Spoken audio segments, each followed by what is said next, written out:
Hello everyone, this is the Great Pumpkin speaking and welcome to this guide about Doom weapons. So recently I've actually decided to change the class of my character and managed to get my hand on an ultimate Dragon Staff of Destiny as well as a corrupt Skull Staff of Doom. So what I'm going to do in this video is show you the various steps you need to bring your Doom weapon up to its maximum level of power, as well as the Destiny one. So let's get going. First step will actually involve buying a Doom weapon. So that is what we're going to do. Regardless of the book you're in, whether you're in book 3 or book 2, the steps are mostly the same. For this one at least. So there is this little orb with a coil that will actually sell Doom weapons. So you can actually, whoops, wrong one. So yep. So we have the shop. Here are the base items that you're gonna need. First is the Shadow Reaper of Doom for warriors, the Twin Blades of Doom for rogues, and the Skull Staff of Doom for the wizards. So now to get all of those weapons, you'll actually need to spend twice 28,000 gold to actually get the weapons. You need 2 because in order to get the Destiny weapons, you actually need a base Doom weapon. So that is something you're gonna need to do.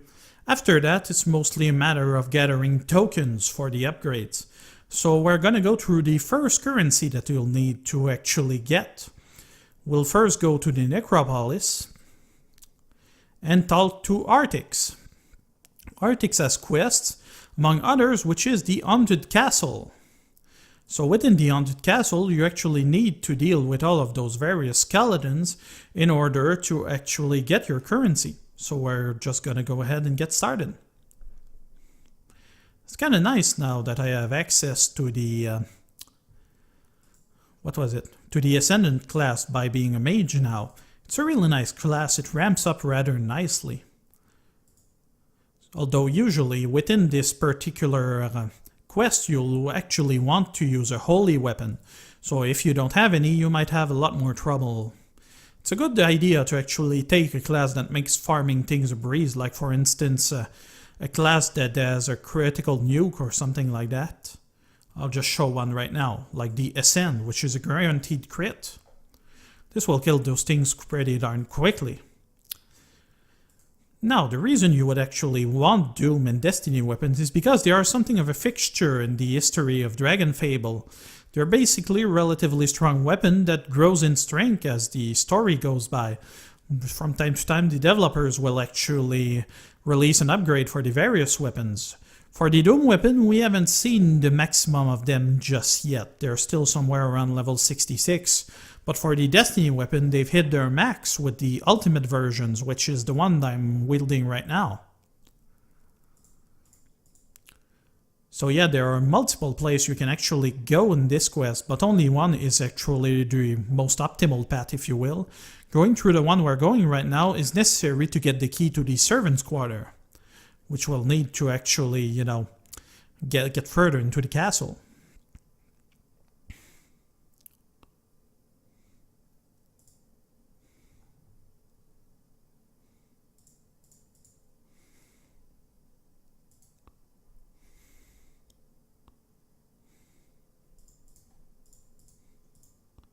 There are quite a bit of them, so get ready for a bit of a grind.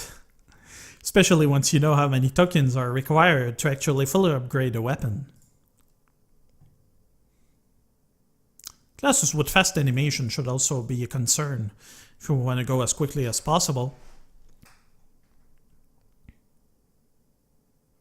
It's easier to do with the higher you are in levels, really. The better equipment you have, the easier this will be. Okay, I have the key to the Servants' Chamber.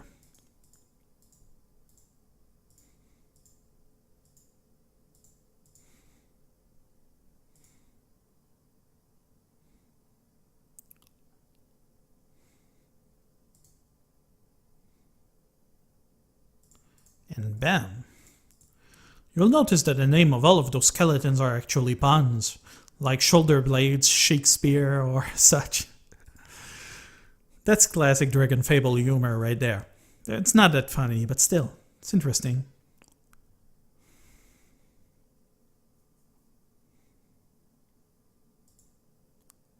Whoops, I actually wanted to use Fury. Oh well, that's fine.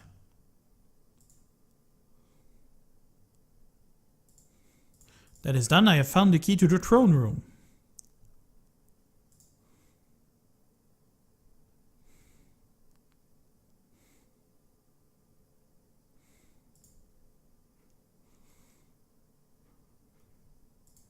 There we go, only one to deal with, which is the bonfire.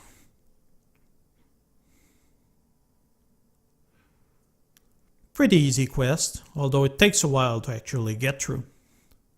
So that is done, and by doing this you got the unlucky Doom Essence, which is required to actually upgrade your weapon.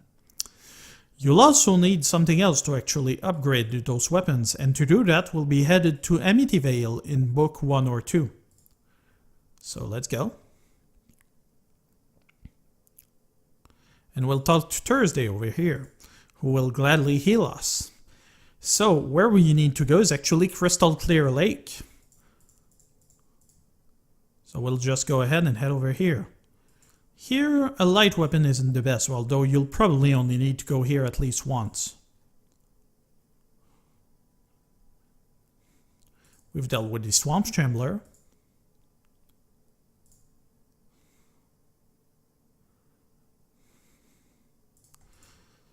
I'll add it in post-production, although I forgot to mention that the number of unlucky Doom Essence that you'll need is somewhere around 83, or at least that's what I needed. You may need a tiny bit more if you actually purify your Doom weapon at the dark level like I did. Or maybe not the dark level, but the first one after the base one. I actually wasn't sure whether the base Doom weapon would actually get purified, turns out they are.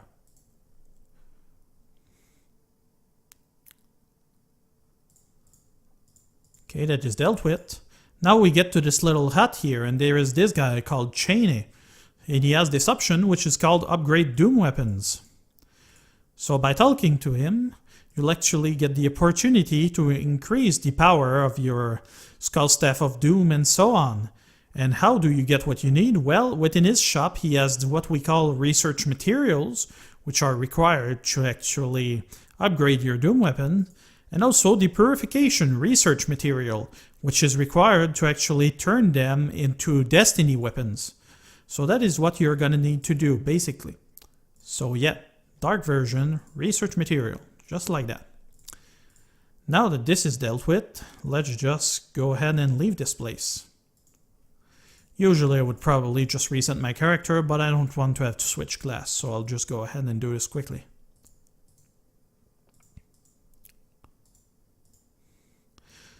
So now that we've got what we need, we can actually return to the weird orb that we saw back in Falconreach. Oh, we're already in Falconreach, of course. So we'll just go ahead.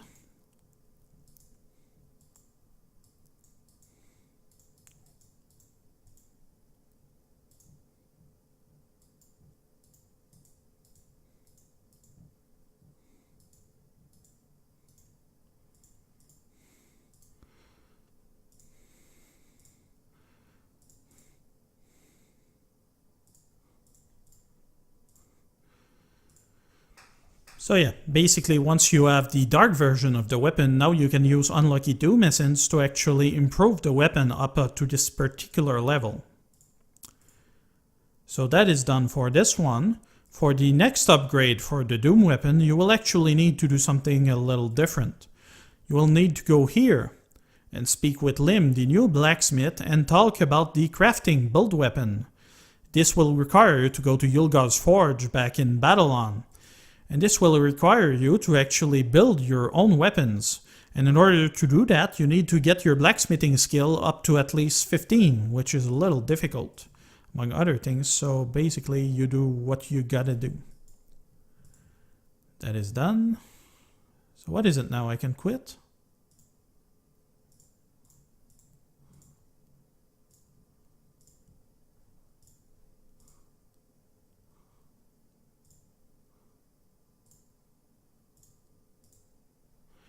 Okay, that is done. I got a moist letter opener of crystal or whatever that was.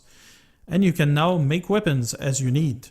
So by doing this, you will get the various versions of the Doom weapons that you can get.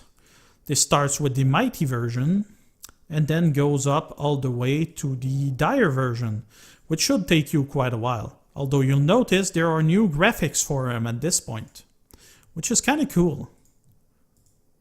So yep, that is done. The next step we'll need to look at is actually the Destiny weapons. So we're going to go back to the Necropolis to speak to Artix.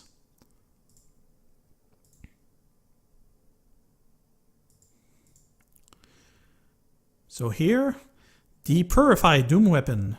Those Doom, yeah, so whatever. I'll explain it. You'll get the option to purify a weapon. So for instance, if you have a Heartless Shadow Reaper of Doom and 10 Undead Slayer Badge, you can actually convert the weapon into a Brilliant Blinding Light of Destiny. Or if you take the base one, like I suggest... Oh, was that the base weapon? Yeah, it was the base one. So basically you can take any basic Doom weapon and use that to turn them into a Destiny version, which looks like this. For the Dragon Staff, it's this one. And for the Twin Blades, it's this one. And you can keep upgrading them by basically spending what we call Undead Slayer Badge. And the highest version looks like this, which is about the same as the regular one. They were released a little later than the Doom weapons were. So how do we get those Undead Slayer Badge? Well, there are various quests during the Necropolis questline which will allow you to actually get those, although I'm told the easiest one is just to do TA's challenge. So just go there, talk to TA, get the basic version, do the simple one, and beat him up. Using a light weapon would actually be a good idea here.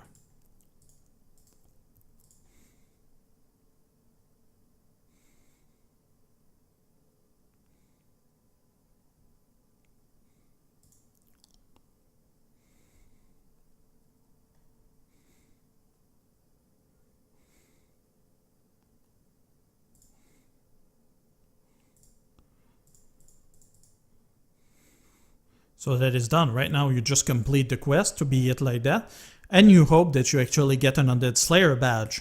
People say that the chance to actually get an Undead Slayer badge on this is about 50%. Personally, I prefer to go with the Gatekeeper quest, which we're gonna do right now. So let's just get going. We'll start by building up our strength somewhat. This one isn't too long, although it has a lot of cutscenes, but it's nearly guaranteed to have an Undead Slayer badge, which is actually quite helpful. Again here, a light weapon is a good idea.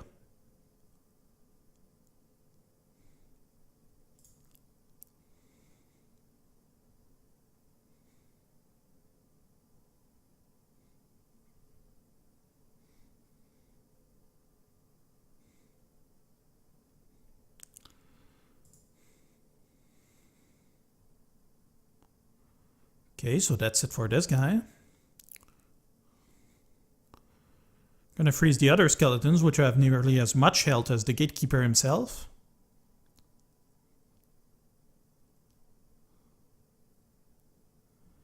And use our Katap. And bam! This can deal a bunch of damage, by the way. And just use our Ascend to get rid of our boost. So that is dealt with. We've got our Undead Slayer badge. Me, I needed about 48. You should need something around... for the base, let's say 58.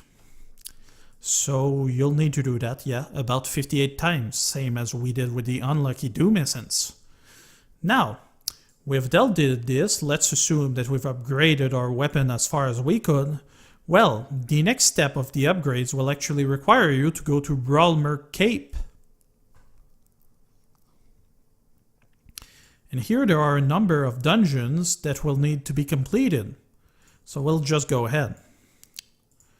This one is for the Destiny version of the weapon, and will actually require a different touch. You can either switch constantly between a dark or a light weapon, or you can use a neutral aspected weapon like I'm gonna do here. These things can usually be killed in one shot with a nuke, or at least two. This one is mostly generated randomly, so finding the boss is mostly about luck. Still, it doesn't take that long.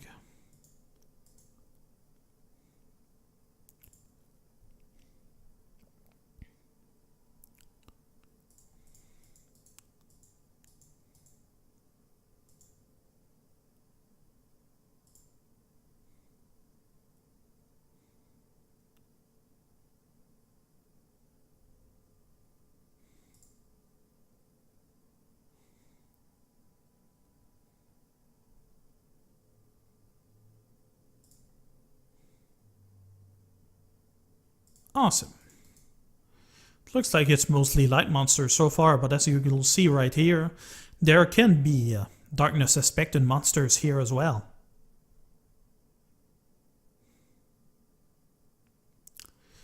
By the way, all of the quests here at Brightmeadow Cape actually awards the tokens that you'll need to upgrade the weapons. I'm only showing you the quests which I feel are the most farmable, because you'll need a lot of them.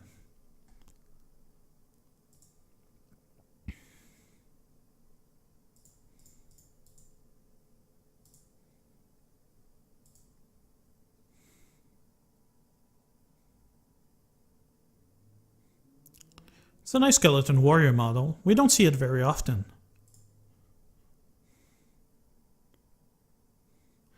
Skeletons are among the most numerous enemies in this game, mostly because the darkness is usually the main enemy in this game.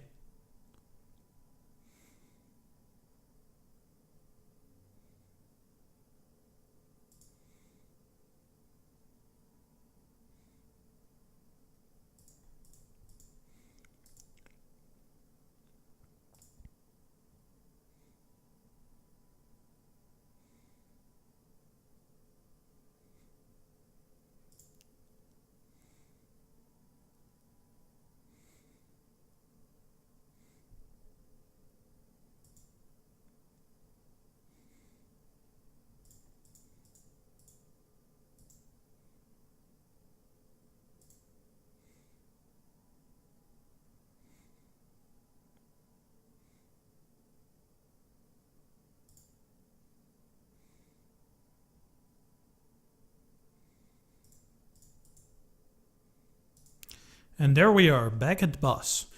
Using a darkness aspected weapon here is actually a good strategy.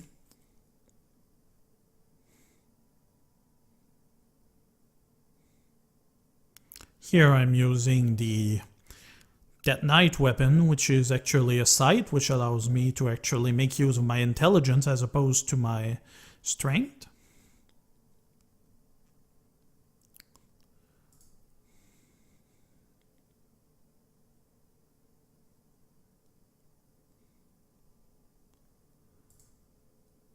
And bam.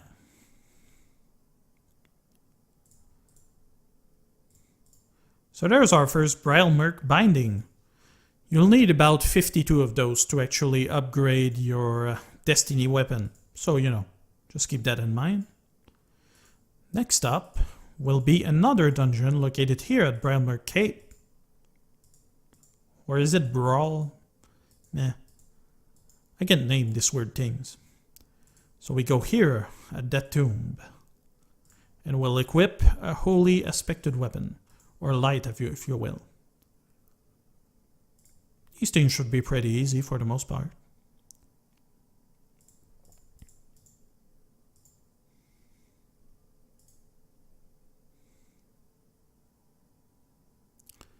And no lame pun name for these, just skeletons. Eh.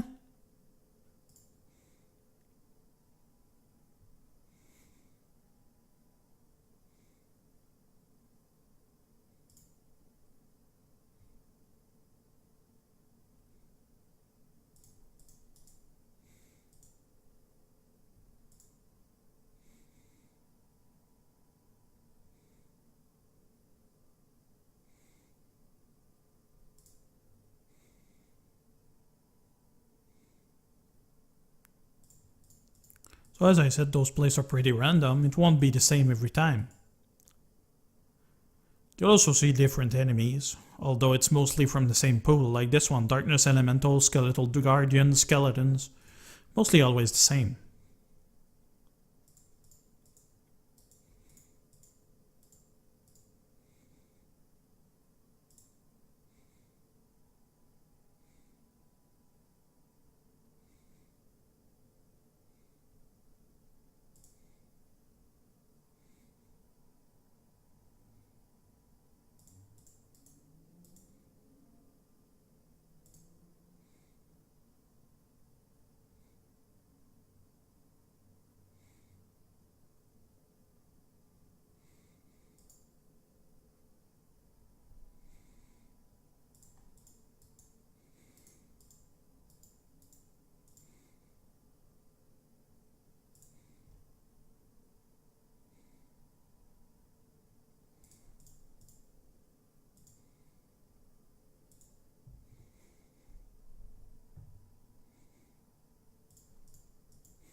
And there we are, the last one.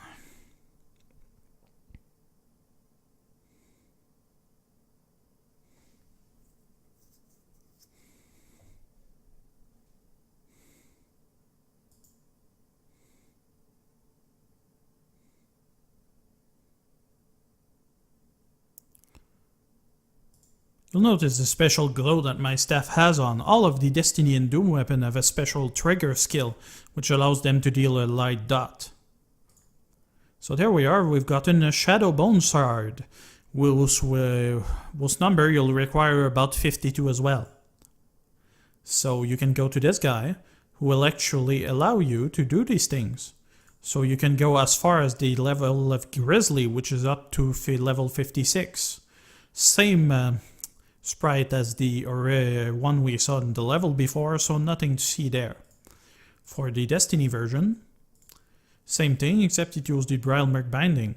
Looks mostly the same as far as I can tell, so nothing special about those. Now that this is done, we'll head over to the next part, which actually involves getting the Bloody Monster Hearts, which are found in Book 3. I'm actually wondering at this point in time how you're actually supposed to unlock Book 3.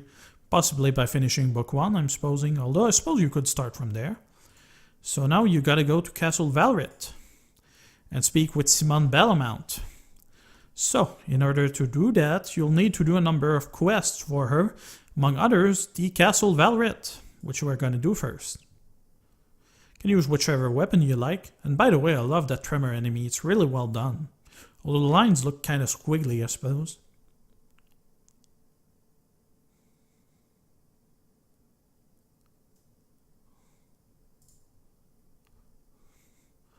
This one is a half-decent quest. It doesn't, how can I say, wear out its welcome unlike the previous one.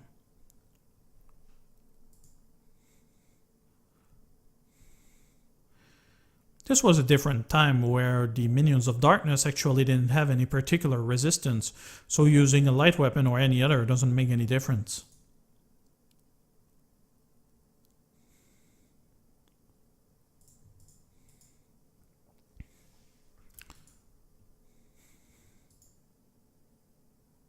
It'll always be the same enemy, so you basically just need to get through it and get to the end.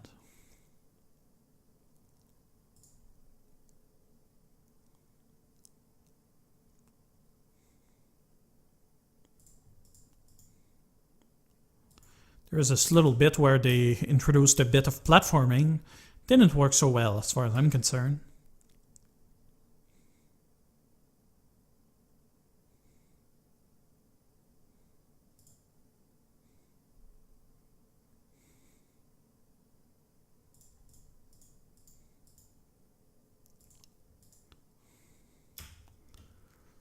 As you see, the jump here is a little finicky.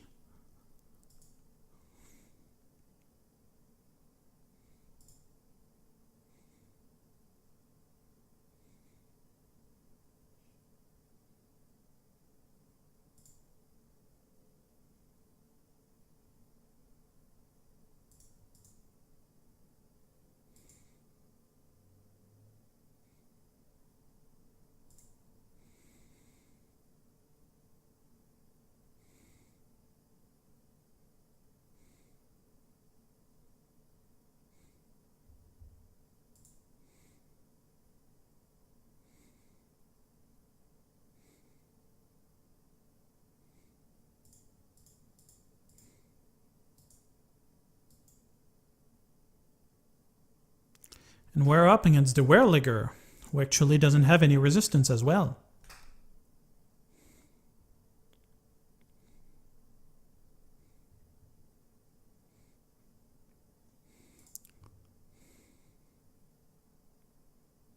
It's kind of nice that he has this weird loin armor that looks kind of like a Doom Knight or something.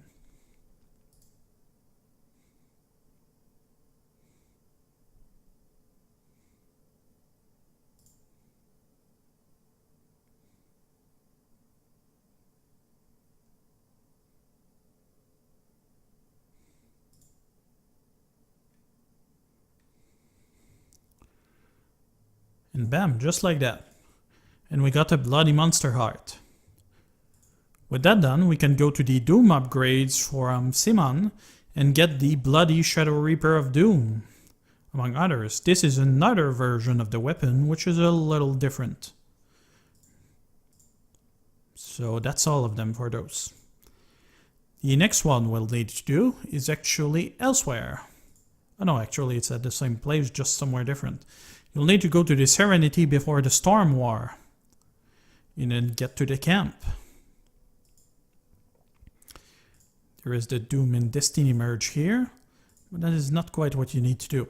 The best way to farm this here, I think, is through the supply grab mission. So basically you've got all of those monsters moving back and forth, and the idea is to kind of sneak past them, as much as you can anyway. It's not always possible. By the way, in case I didn't mention it, you need 26 Bloody Monster Heart. You'll see them on screen anyway as it goes. And we finished that Unidred the Guardian.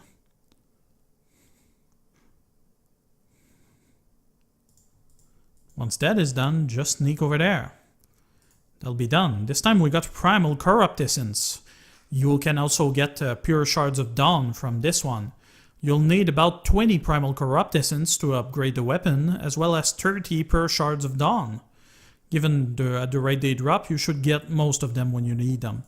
So there are the Doom Merge, which are the corrupt version of the weapon, which is the highest one we can get at the moment, at level 66. And that last one. The Destiny Merge actually get to a different level. This is a new version of the Destiny weapon as far as the sprite goes, so we've got the Wondrous Light of Destiny, this one, as well as this Wondrous one, which look kind of like the one I have right now.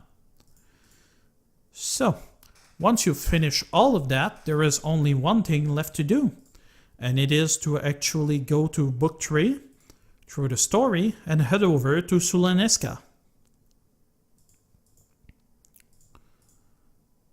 You do basically the same thing you need to access it usually. And once you get high enough within the main storyline, which means catching up with pretty much all of the storyline here in Sulaneska, you head over here, talk to Merita, go to new quests, visit Kara, and ask Kara Sulema here to actually do the quest Artix Evil. I'm gonna get my trusty pet here, because he'll be helpful. Fierce Brave Sir Robin.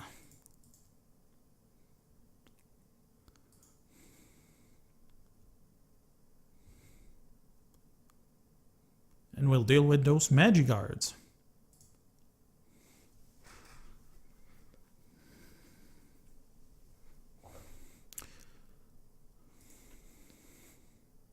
It's actually my first time doing this quest as a mage, so that's actually pretty special.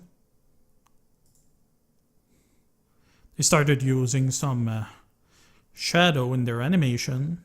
Looks special, I'll admit.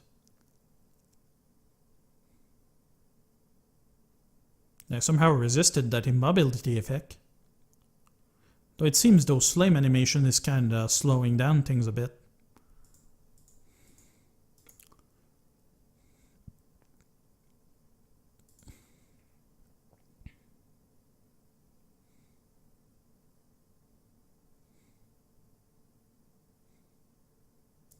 Doesn't matter how much you get hurt, there is a healing pad somewhere along the way, so Shouldn't be too much of a problem.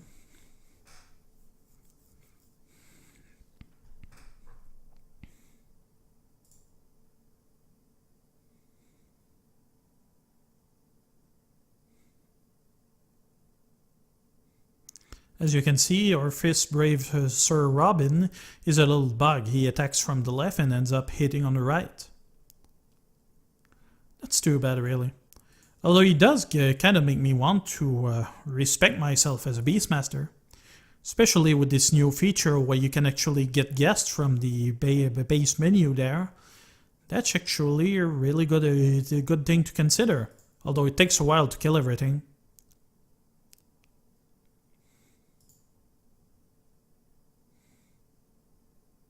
Kind of using whatever move I feel like using.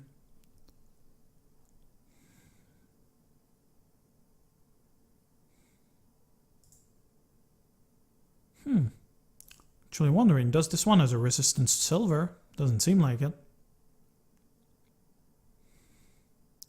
Feel the thunder.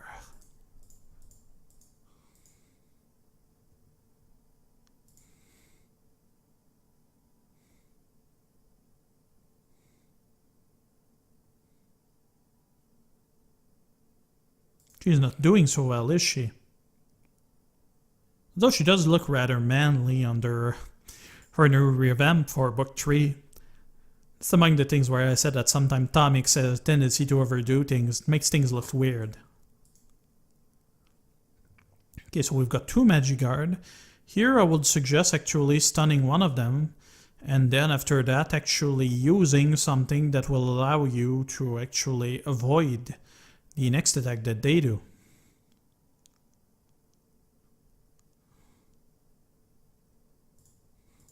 Since he's already damaged, might as well.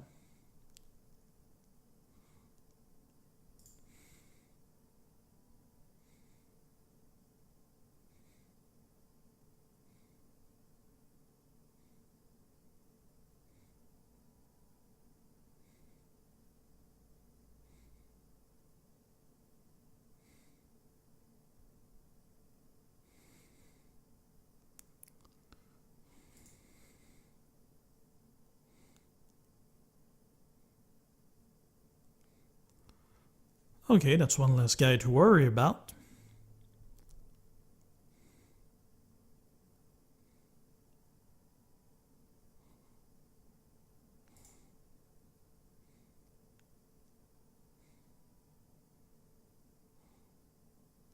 Owie. I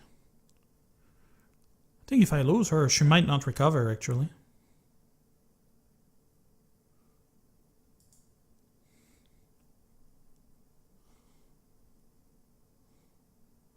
The Ascendant is a word class, supposed to be some sort of Italian zodiac mage of sort.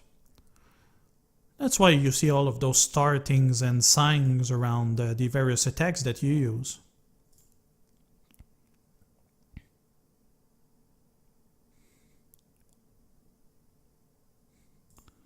And bam, all done.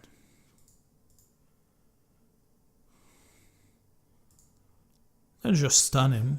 Make things easier for us.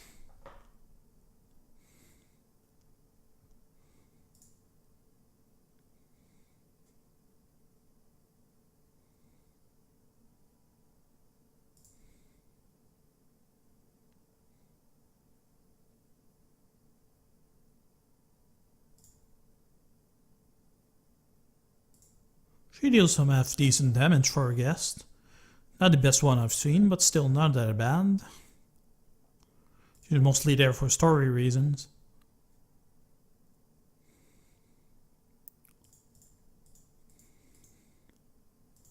Was that the wrong way? Yeah, I think it is. Nope. This place all look the same to me.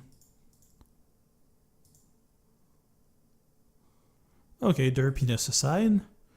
Okay, everything is taken care of. Let's move on. It seems we have a bit of a bug with Robina's mana. That's actually really strange. Oh well.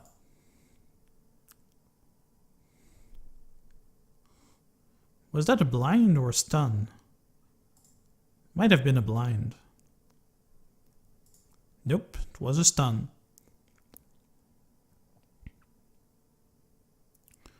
I gotta admit, over the year, this game has really improved as far as animation goes. Not in every aspect, but it's a lot more epic than it used to be.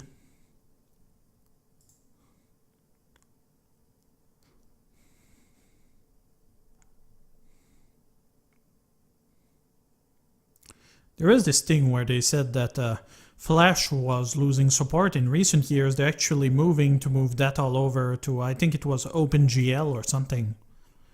Although it's gonna take a while. Their main focus right now is actually getting Adventure Quest 3D out.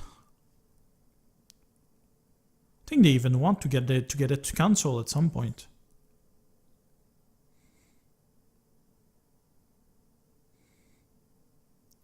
Doesn't look nearly as interesting to me though.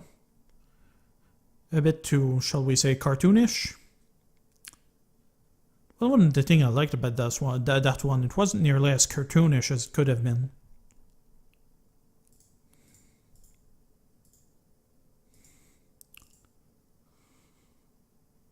If you need a little boost, you can always go back and get that healing pad over there.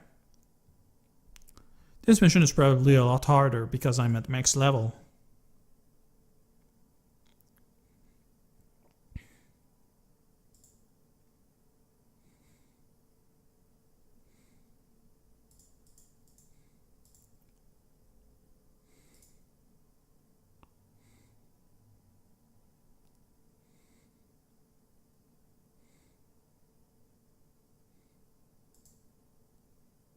It's a long one, I'll admit.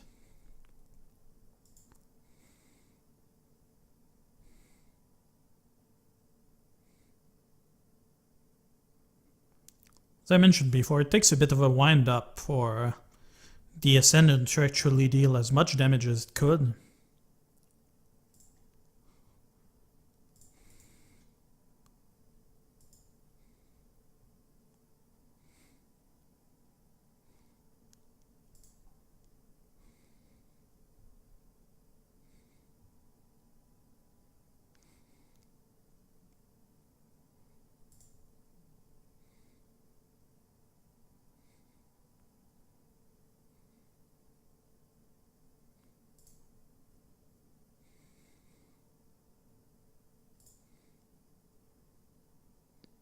And bam!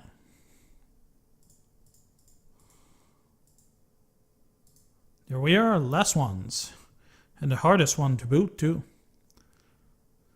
So, let's just put the middle one to sleep while we deal with the other ones.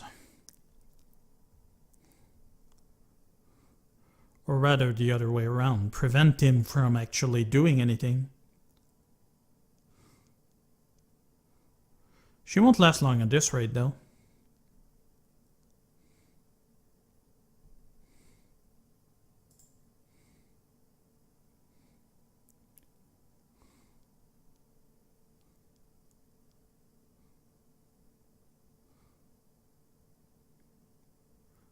Not a big a deal, but the fact that they deal fear damage as opposed to regular weapon one makes it difficult to actually resist what they're doing.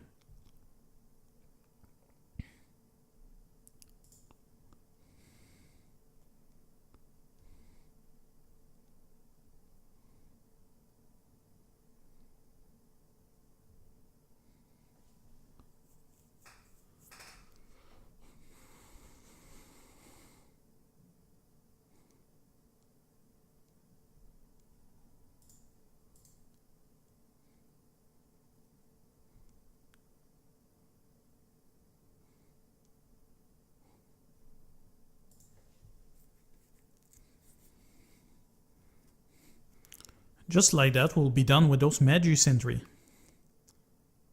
Oh, she didn't make it.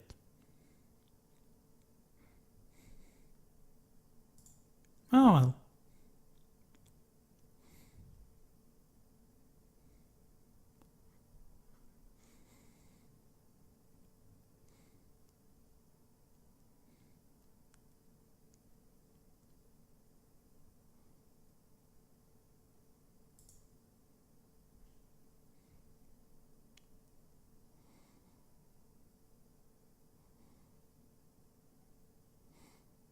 And that's it. So when you complete the quest, there is a chance that you'll actually get the piece of loot that you need for the Destiny weapon. What you actually need is the level 85 version of the Royal Vault Sword, Royal Vault Staff, and Royal Vault Dagger. So basically, if you want an easy way about it, given that the quest is so lengthy, you'll probably want to pay about 200 dragon coin for it. Me, in this case, I don't need it anymore. So yeah, Royal Vault Dagger that I can use. Not much to do with that, really. So, we'll go back to hometown and deal with the next thing that we need. But before we do that, I forgot something. I'll go to the house and switch my glass.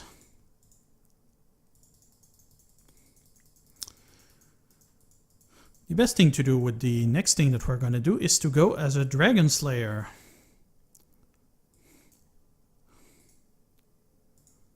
Go to the hometown and pick up what we need. If you don't mind, I'm going to empty my inventory a bit. So I don't need any of these anymore.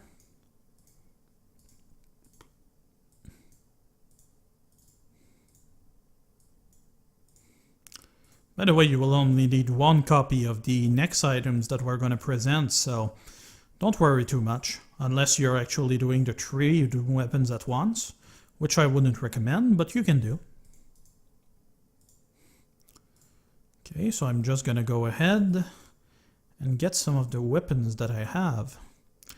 Usually I would want a metal weapon that a mage can actually use, but since I don't really have any, I'll have to make do with what I have. So where is it? My dragon blade, right there. Okay. Now let's just re-equip our equipment.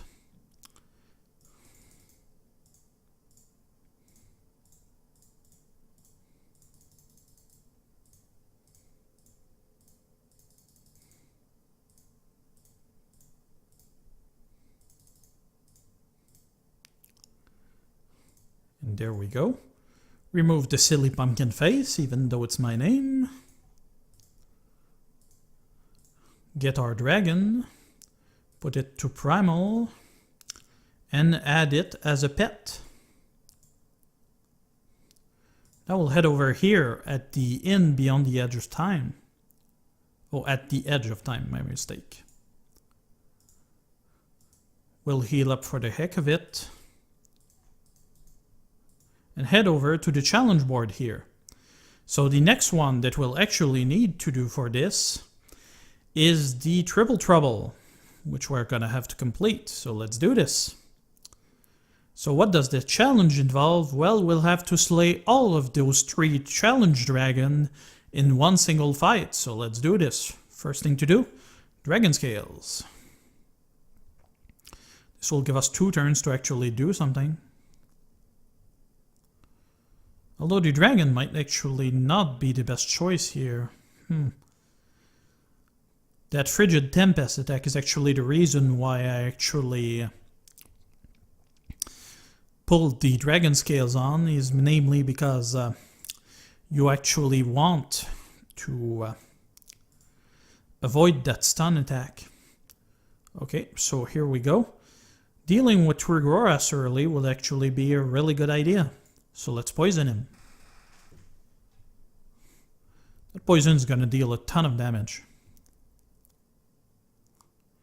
Can be a bit difficult to get through that fight without proper healing, so you might want to get some stuff like the things from the Drowned Fortress.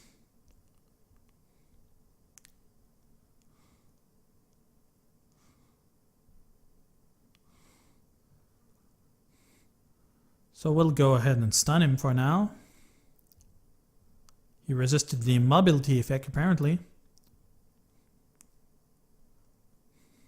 Freaking over that.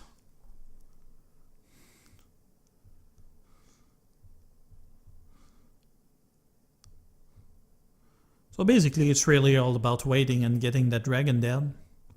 There's nothing too difficult to it. Basically just use the strongest move that you possibly can and try to defend as much as you can.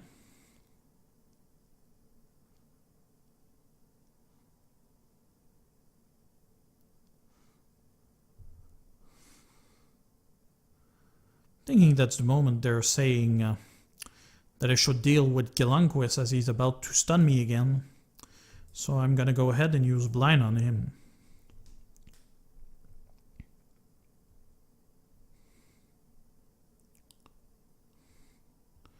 Ideally, the idea is to slay one of the dragons as quickly as possible. Not as good as I would have hoped, but close enough.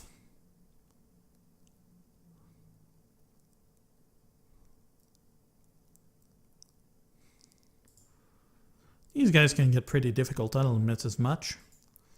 Let's call the Fire Dragon.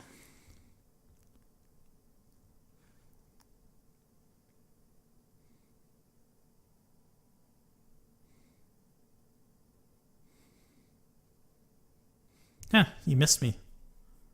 Too bad for you, man.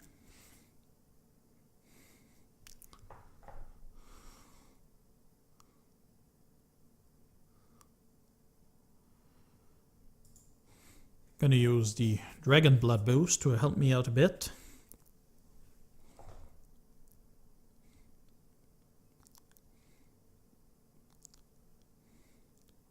These next fights are actually pretty challenging, so...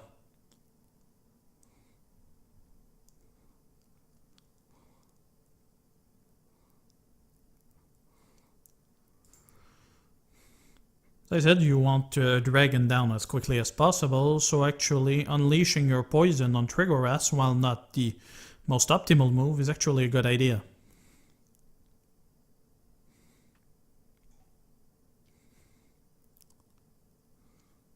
So he's got about one turn left in him. Let's go Egg, and then summon Draki Wing.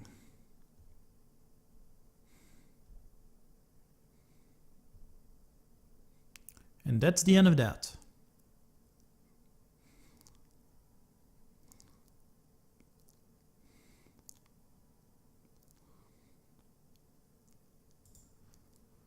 So let's see, what are our choices right now? Mostly elemental stuff. We'll go ahead and stun Gelunquist.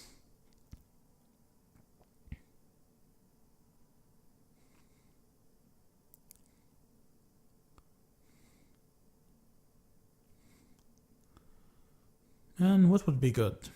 We can strike him.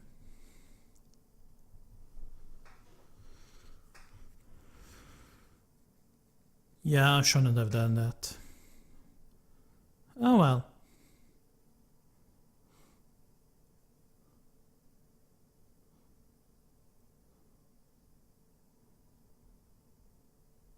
Strange how I'm the one who's stunned and yet the little thing actually shows on this guy.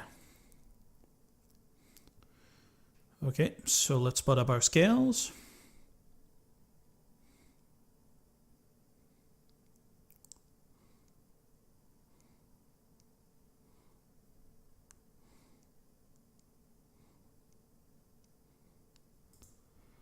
Put the poison up on Gelunquist.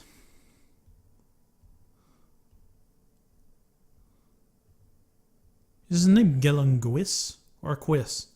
I'm not sure actually. And get ourselves a potion. Awesome.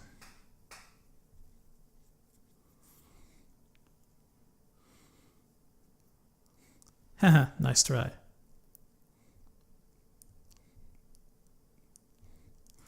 Alright, that is kind of pissing me off, and I don't really have the stun just yet.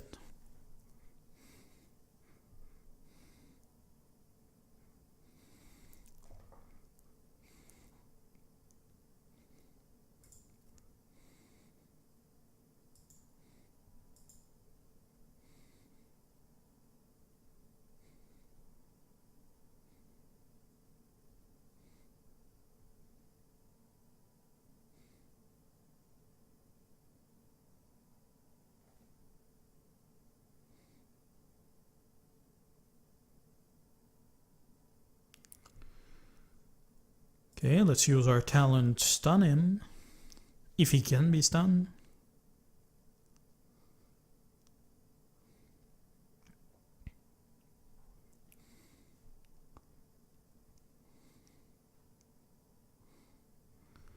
No, he cannot. Oh well, that's fine.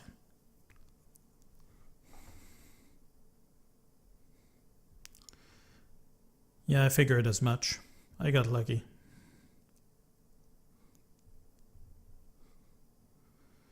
Well, let's poison him. Should be done pretty quickly.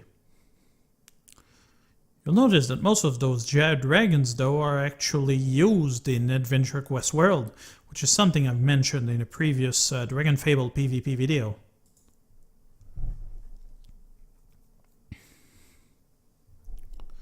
Only Oratat isn't used in that one. One is entirely new. And you know the thing about Oratat is that I think is actually linked to another character that got showcased recently in the game, although I don't have any proof. It seems pretty likely though. It's pretty darn annoying too. Yep, annoying as heck. The thing about Horatat is that he can actually heal himself to maximum health whenever he wants. Also, this little blind he does is actually really annoying. Oh no, I'm fine. Good.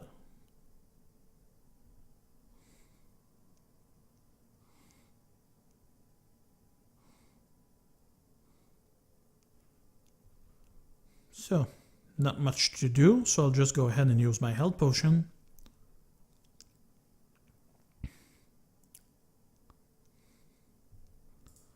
Poison.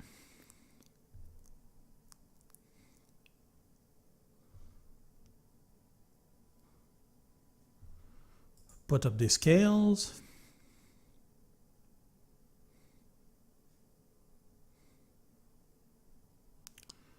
And just bid your time.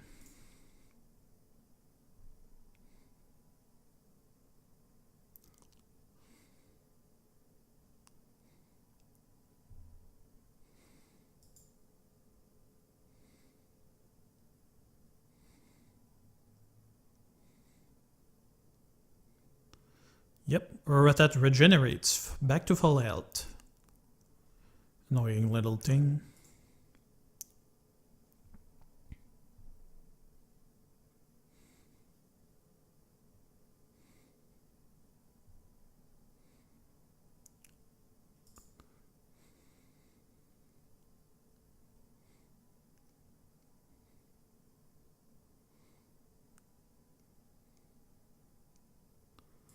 Poison him again.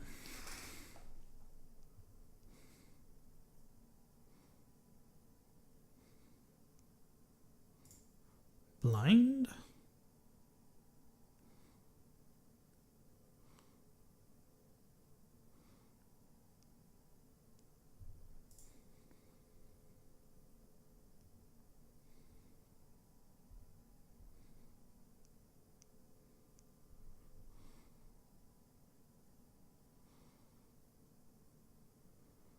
Okay, and I think that should suffice, assuming he actually gets stunned. Nope, he didn't. Oh well, was worth a shot.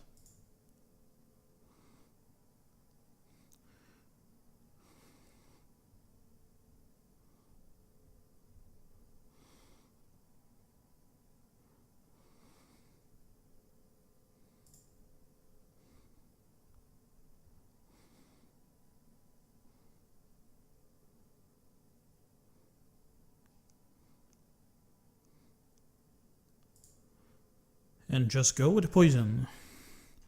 And he is done. Nice. And for that we get the badge of the Dragon Vanquisher, which will be required for the last update of the Destiny weapon. So, we're gonna go back home.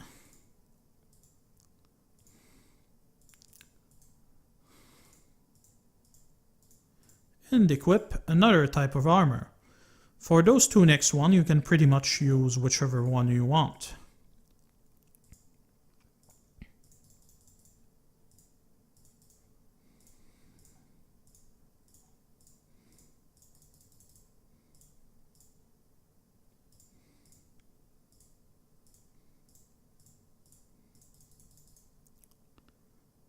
For this one, I kind of want Brave Sir Robin, to be honest.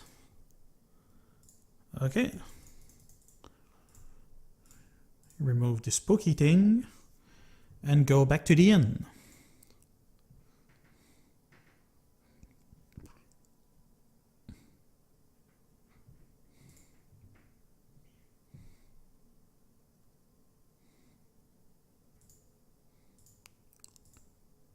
Heal ourselves.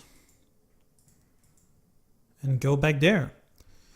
So, for the Destiny weapon reforging, for the upgrades that you need, there is first the imbued one, which actually requires what I told you before, which was the Royal Vault Sword. Then you have the penultimate version, which requires the Ultimate Flux, which actually requires you to beat 2 challenges that we're going to do next. And that last one, which requires the Elemental Dragon Badge, which requires you to have the badge of the Elemental Vanquisher and the badge of the Dragon Vanquisher, which we just got. So the next one we need to do is to deal with Tino the Torn. Let's do it. But first... no, I wanted that other pet. Okay, that's fine. Okay, let's start by putting up our scale. It's going to try to stun us in a turn, that's why I did that.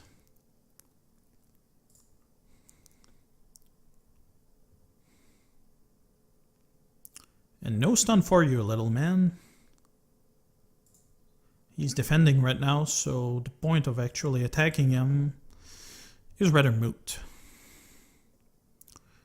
But really anything that deals dot is actually pretty helpful against this guy.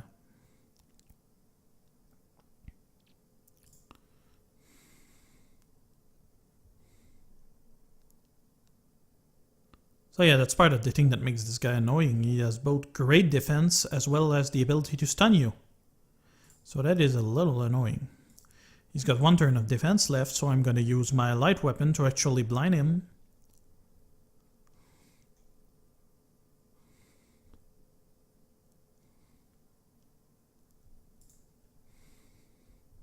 And the Dragon's Patience is increasing my damage by quite a number from every turn. This can go up to 200%.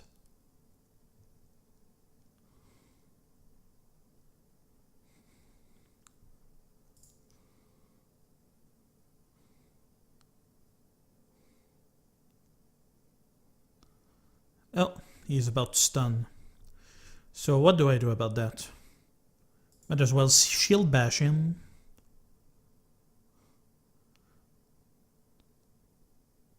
It's rare that he actually gets stunned though.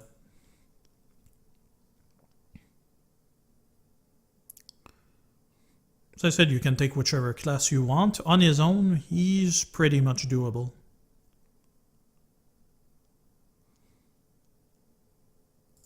A lot of health though at this level.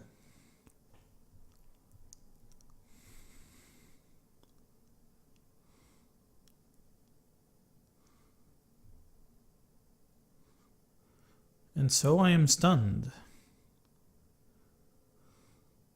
Because I actually forgot to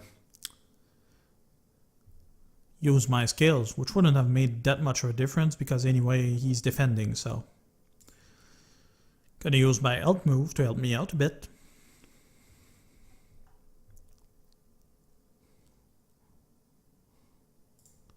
Okay, now he has nothing special, so I can go ahead and attack him with the light attack and prepare my other one.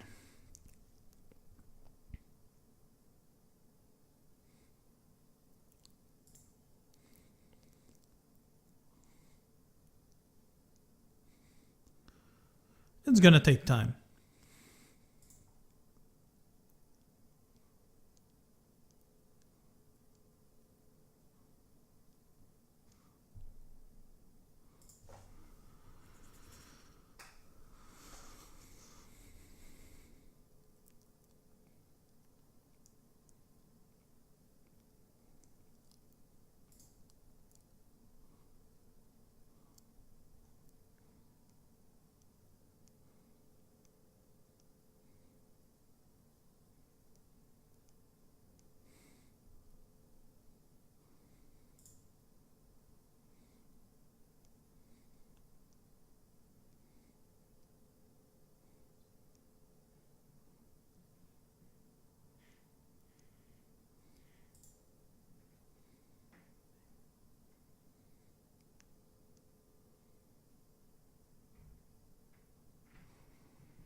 Gonna use Earth to reduce the damage that it's gonna deal while I'm stunned.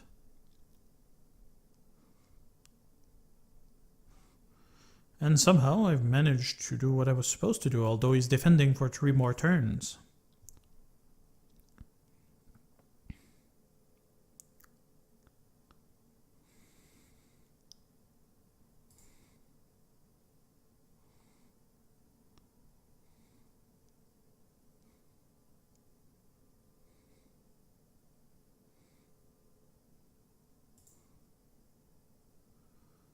Okay, he doesn't use any defense anymore, so I can just go ahead and use my dragon move.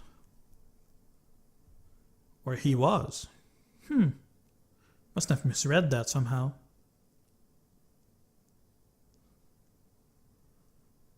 Anyhow, I think you get the gist, like, at what's required for this battle is mostly about outliving him. So I'll join Lou for the second fight that we gotta do for this.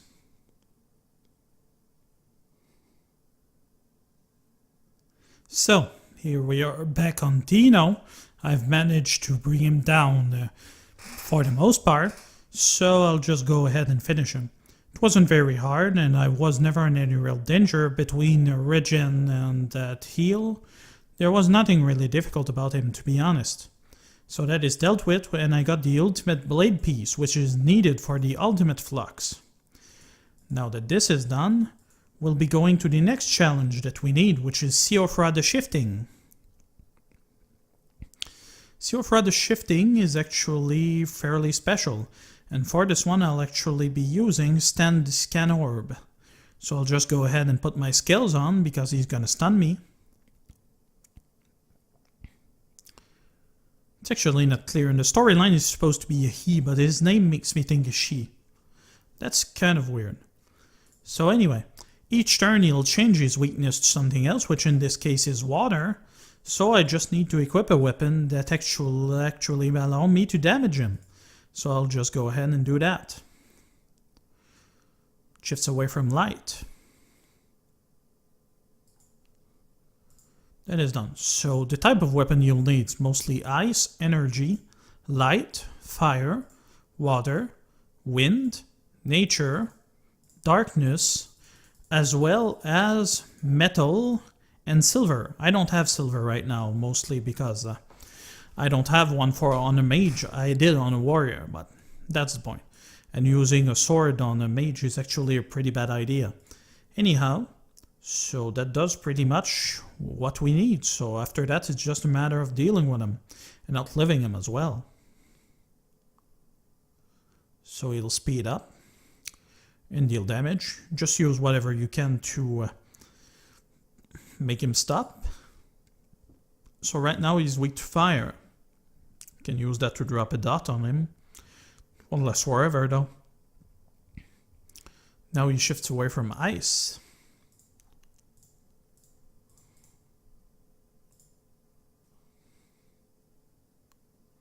Using the scanner is mostly so you can do somewhat more damage, because the number he does is actually means he doesn't have so much defense. Was he weak to fire? No, it was light. My mistake.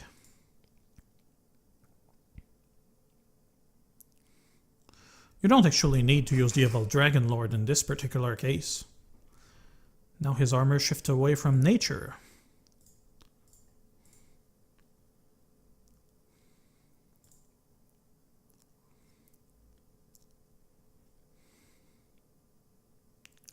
And now Siofra is blindingly fast and weak to water. When he says he's blindingly fast, that means that he's about to smash you and stun you. What I suggest here is either, if you've got a defensive move, or just use the Earth move to reduce the damage that it's going to deal to you. You can also use a heal from the Evil Dragon Lord if you want. But yeah, there's not much you can do about that. And up at a certain point he'll heal a little every turn, which will make beating him a little difficult. So now, he is weak to ice.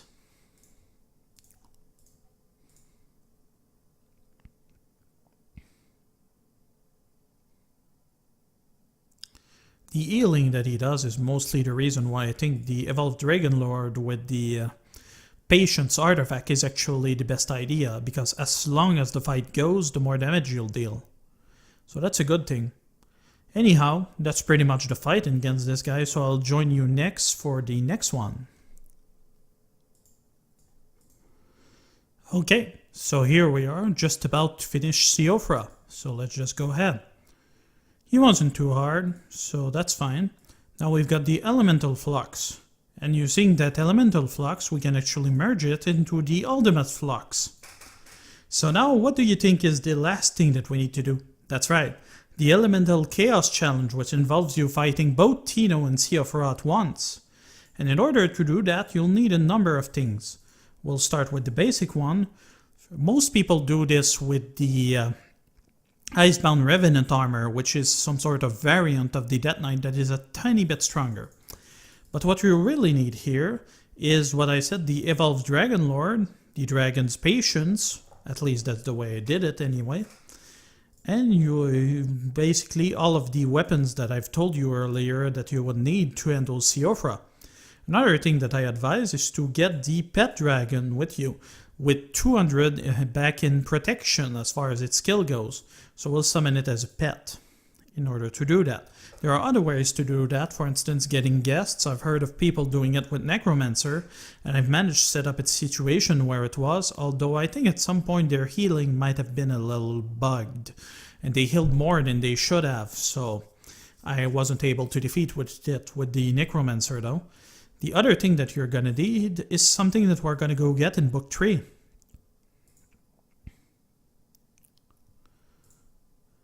So you go to Greengard.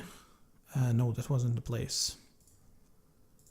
Yeah, in the Magus Wood at the Drowned Fortress here. First, we'll go to the right and go pick up something.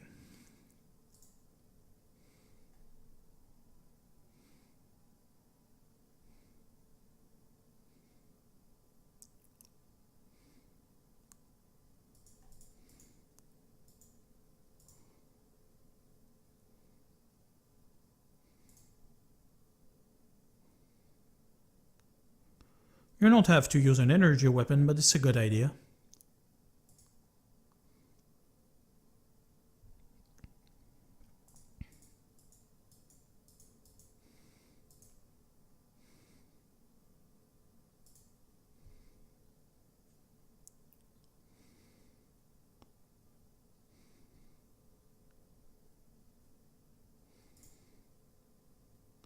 By the way, you can use the regular Dragonlord armor, it doesn't need to be evolved, just looks cooler.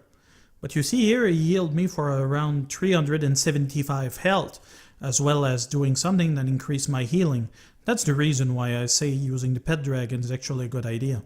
He also heals your mana, which makes it easier during long fights. So you go there, you open the chest, and you've managed to get the Rotten Hardtack.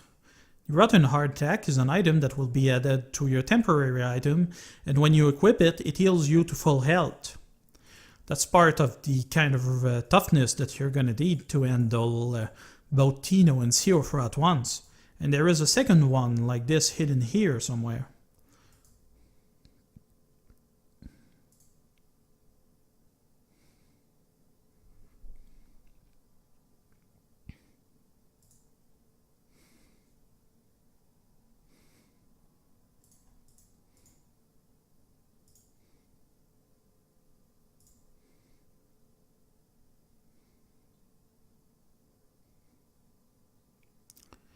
It's really a special monster there, the Unicorl with the weird gills at his nose. It's actually really well thought of. Some of the weird creatures you'll see in the Artix entertainment game, like for instance the Unicougar. Special move from the Sight of Liberty there. For this, using a light weapon is a better idea. Although this class isn't the best one as far as AoE goes. It always does energy damage on its full hit every one move.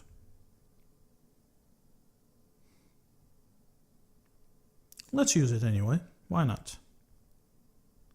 Fancy though.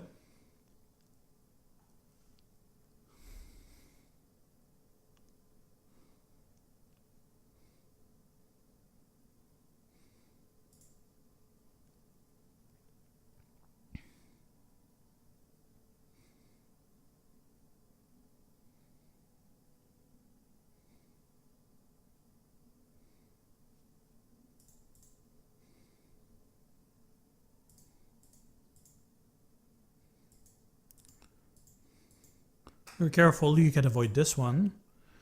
Now just have to finish those. You can use the Dragon Rage here. Doesn't really matter. You probably can use both against Tino and Siofra also. Although not in the battle with the two of them though.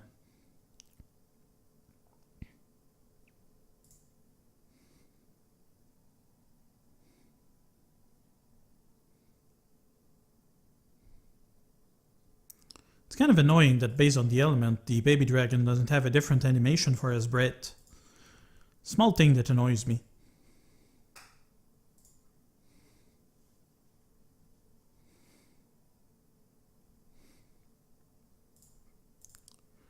Okay, you open the chest, and this time you'll get a rotten seaweed, which will do exactly the same thing as the, well, that was the seaweed, as the rotten hardtack, which means that you'll be able to fully heal twice. Now it's just a matter of leaving this place. The items will stay with you, so don't worry about that.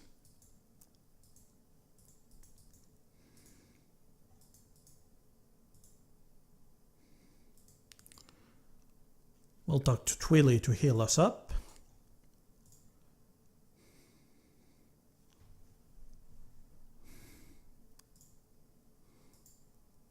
And go to the Elemental Chaos Challenge. So yeah, I wasn't kidding you. Both Tino and Siofra at once. So I'm not going to do the entire battle as it might take me nearly an hour. But we'll actually do a couple of runs just to show you how to handle them.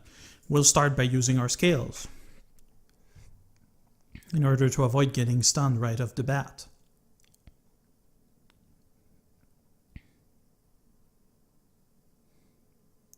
If you have classes with short defensive moves like that, or multiple ones, that can be really helpful to you. Use your strongest weapon against Tino, doesn't matter, he's not resistant to anything.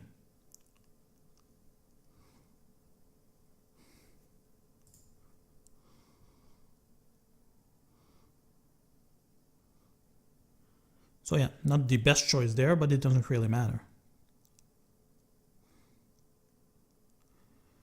Don't worry about Siofra if you can. If you somehow can manage to take him down before you take on Tino, well, more power to you, I suppose. I feel like Tino is the one to take down as he also heals Siofra.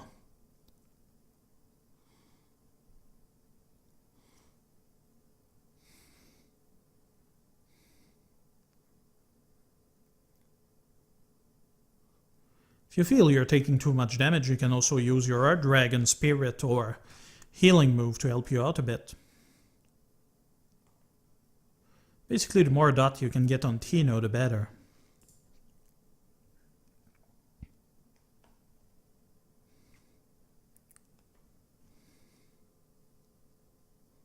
Sometimes Siofra and Tino will fall out of sync for their stuns, so you'll have to figure out a way to handle them. Right now I'm just gonna heal, that way while I'm stunned, well at least I'll be able to recover somewhat.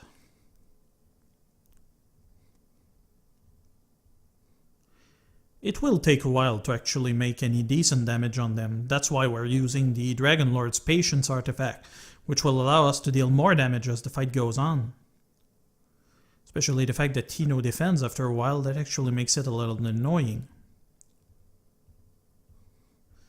But basically the point here is to avoid getting chain stun where Tino stuns you and then Siofra decides to stun you again.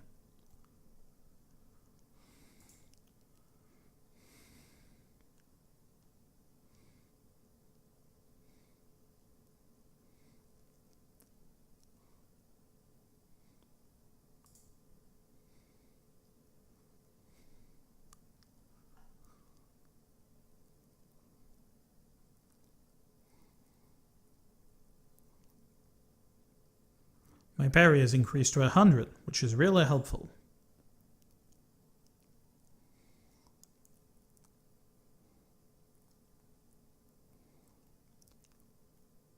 Like see here, soon Siofra and Tino are gonna fall out of stink. You do not want that. If necessary, stun Siofra so she stays back in sync with him. Although this time we'll be fine.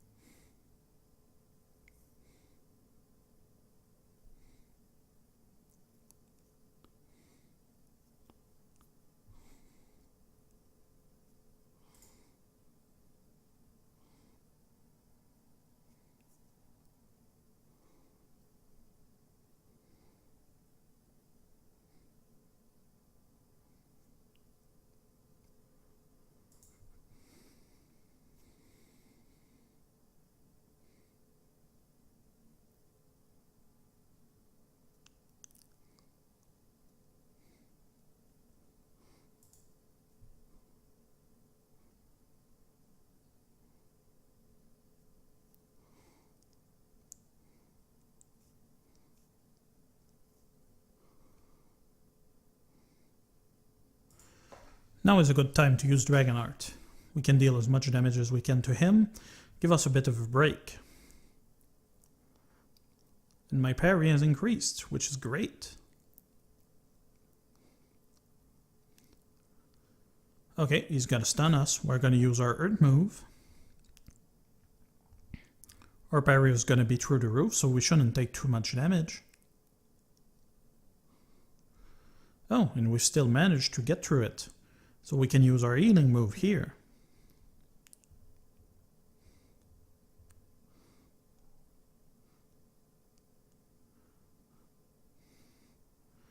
And Siofra is about to stun. She's still kind of in sync. I'm thinking I should just stun her. Him. Whatever he is. It's kind of starting to get a little difficult to tell in Dragonfable.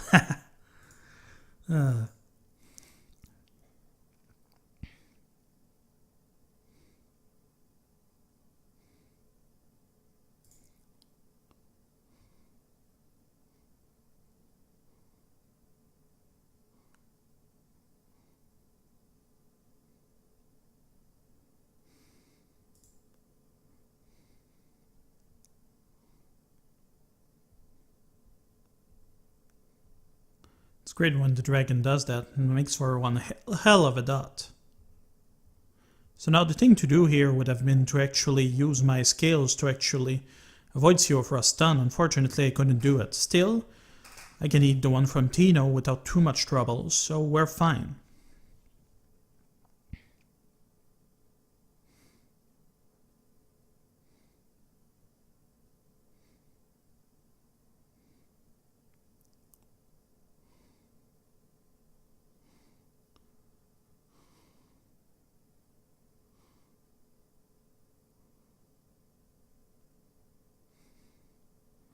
Okay, is he still in defense mode? Yes he is, you can use I to somewhat get past it.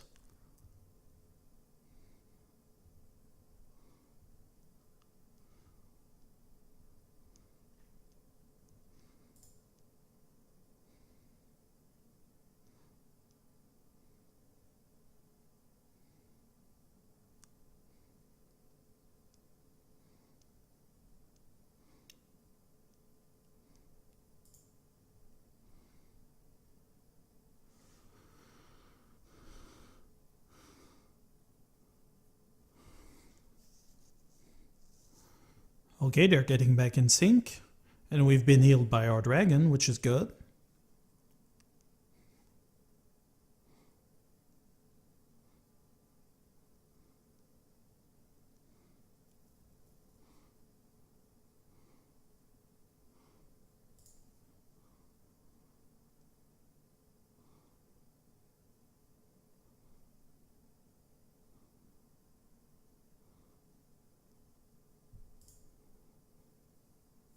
Heal ourselves.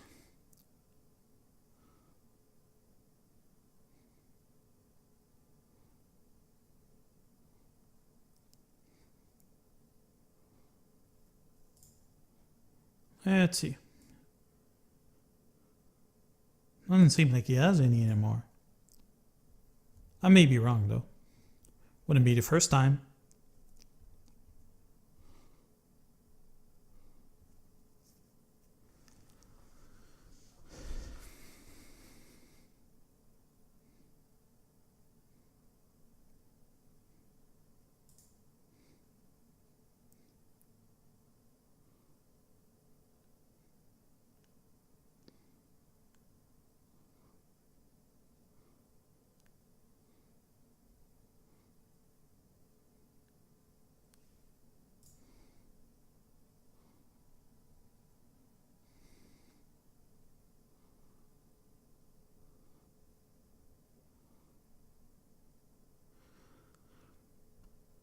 So anyway, we've brought Tino to about half health, so there should be no doubt that this is actually doable, especially since we've got 3 bars of health, our base one, the 2 from the seaweed and the rotten hardtack, as well as our dragon healing us. So basically once Tino's down, it's just a matter of switching back to the scan orb in order to lower Seophra's elemental resistance, and using the right weapon and then just whittling his health down. And that's the end of that. You'll have what you need to merge your last dragon badge and increase your ultimate Doom Destiny weapon to its maximum with the ultimate Dragon Staff of Destiny or the Warrior and Rogue One. So yeah, I'm afraid that's going to be it for the time being. If you like what you're seeing, please subscribe, please leave a comment, and that was the Great Pumpkin. You all have a pleasant time now. Bye bye!